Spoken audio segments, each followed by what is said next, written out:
नमस्कार दोस्तों, कैसे हैं आप सभी। आज की कहानी का शीर्षक है पतंग सी बेटी। संक्रांति की सुबह का अखबार खोलते ही सरला की खुशी का ठिकाना न था। सोनिया की तस्वीर मुख्य पृष्ठ पर छपी थी। उसे काशी विश्वविद्यालय की ओर से रिसर्च हेतु जर्मनी भेजा जा रहा था। साथ ही वहीं नौकरी भी मिली है। उसकी सफलता की खबर पढ़कर सरला की आंखें छलक पड़ी। इसी बेटी के लिए उसने क्या कुछ नहीं सुना था। न जाने किसका खून है। सारे दिन लौंडे की तरह पतंग उड़ाती फिरती है। लड़कियों वाले कोई लक्षण ही नहीं है। अभी आसमान में उड़ रही है। जिस दिन कट के गिरेगी किसी को मुंह दिखाने लायक न रहेगी। सास की इन चुस्ती बातों को आहत सरला ने उस पर हाथ उठाया था और गृह कलह से तंग आकर माँ के पास छोड़ आई थी। बढ़ते बच्चे को नानी की कब तक बंद रखती। तभी उसके बचपन की सहेली नीरा, जो वाराणसी में एक गर्ल्स हॉस्टल में वार्डन थी, उसने हॉस्टल भेजने की बात कही, जो सरला को जच गई। वो दिन और आज का दिन बच्ची ने पीछे मुड़कर न देखा।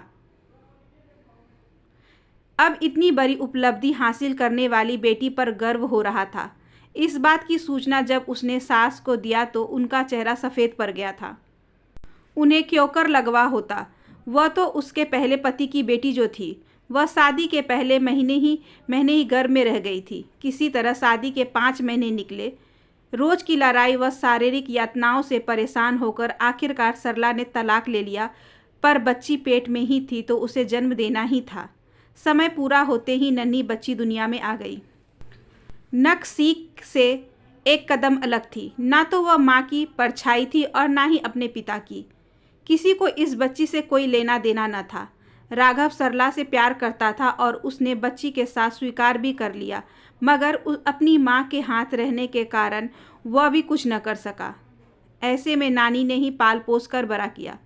वही लाड दिखाती, मगर अन्य बच्चों की तरह सोनिया भी माँ के आंचल के लिए तरसती रहती। सरला को उसके दुखों का आभास था। जानती थी कि अपनी माँ की गोद के लिए सोनिया का मन तड़पता है, पर वह अपनी नई घर गृहस्थी में व्यस्त हो चली थी। बेटे का जन्म के बाद तो सोनिया का रहा सका हक भी जाता रहा। सब साथ हंसते रहते बोलते, पर उसे सारे रिश्ते झूठे लगते, दिखावा लगता। अब इस छोटी सी उम्र में जिंदगी के हर थपेरे से लड़कर उसकी बेटी विजेता बनी है। उसकी इस उपलब्धि की बधाई वह कलेजे से लगाकर देगी। सरला की ममता बेटी से मिलने के लिए तड़प उठी। उसके पास समय कम है। आज रात की फ्लाइट है। उसने तत्काल नीना को फ़ोन मिलाया और टिकट लेकर ट्रेन में बैठ गई। दिलदार नगर से वाराणसी पास ही है। नीना के साथ पिछले बातें याद करने लगी। तुम्हें याद है नीना, जब सास की बात पर तड़प कर मैंने सोनिया के मुंह पर तमाचा जरा था और खुद ही रोने लगी थी, मगर सोनिया के आंखों एक आंसू की बूंद न थी। जाने कैसे पत्थर हो गई थी। हाँ सरला, खूब याद है। तुमने जब कहा कि उसके लिए क्या कुछ नहीं किया, तो उसने कहा था सारी उम्र अपनी ममता में महरूम रखा, नानी के पास छोड़ दिया। एक तरह से अच्छा ही किया। अपने पति व बेटे के आगे मुझे पराया ही पाती होगी, तभी तो तुम ऐसा कर पाई। हाँ, और इस बात का मेरे पास कोई जवाब न था। यह सब एक दिन की बात नहीं थी। ससुराल में सोनिया की हरकतों पर नज़र रखी जाती थी, जैसे वह अपने नहीं बल्कि पराए घर में पल रही हो। वह एक गलत विवाह की पैदाइश थी, तो इसमें क्या उसकी क्या गलती थी। वह रोज़ पतंग उड़ाने के कारण हुए हंगामे को तुमने न संभाला होता तो आज यह शुभ दिन कैसे आता। उस रोज़ नीना ने ही दोनों को अच्छी तरह समझा बुझाकर शांत किया। उसने ही सोनिया का दाखिला वाराणसी के एक बोर्डिंग में करा दिया। नानी ने इतना बैंक बैलेंस तो छोड़ा ही था, जो उसके निबार्ध शिक्षा के लिए काफ़ी था। अब तो वह स्वयं ही अपनी योग्यता के बल पर विदेश जा रही है। आज उसकी बेटी के लिए उसका रोम रोम हर्षित था। बातों बातों में स्टेशन आ गया। रिक्शा कर हॉस्टल पहुंची तो जैसे उसका इंतजार हो रहा था। बेटी की मासूम आंखों में अपनी झलक पाकर पिघल गई। मैं बहुत कमज़ोर थी बेटी, इसलिए दूसरों के शर्तों पर जीती चली गई, समझौते कर लिए। मुझे माफ़ कर दे मेरी बच्ची। कोई बात नहीं माँ, तुम अकेली ना छोड़ती तो किताबों से दोस्ती कैसे होती। अकेलेपन के एहसास ने मुझे इन किताबों में डुबो दिया और देखो ना, आज इनके बदौलत ही मुझे तुम वापस मिल गई।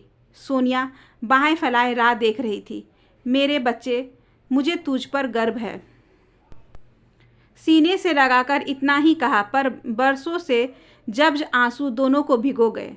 असली राहत तो अपनों से मिलकर ही महसूस होता है, और माँ बेटी के रिश्ते से बढ़कर तो कुछ भी नहीं। एक खूबसूरत रिश्ता जो मलिन हो चला था, वह नफ़रत की आग बुझते ही चमक उठा था।